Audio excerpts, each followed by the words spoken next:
Few things are more delicious to a parent than their child's first words. And few things are more frightening to a parent than their child's first question. Because those first questions soon turn to the types of questions that we don't have the answers to.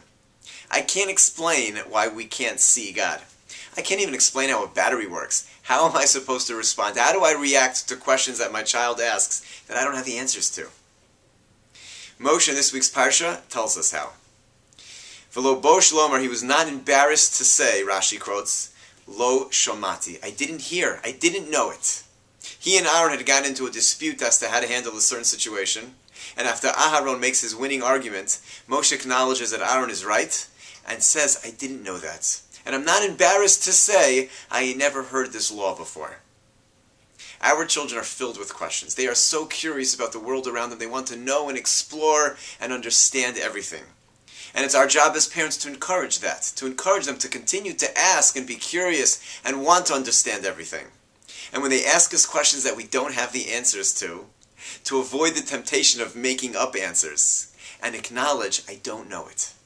And then take the opportunity to say, and that's a fantastic question.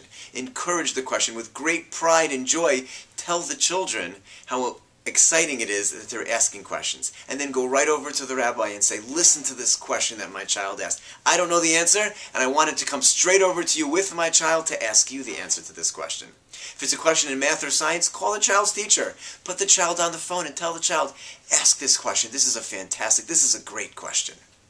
When the children see in us that there's no shame or embarrassment in acknowledging that we don't know something, they see the pride and the joy, they're encouraged to ask. And when they ask, they learn. And they continue to see that learning is a lifelong journey.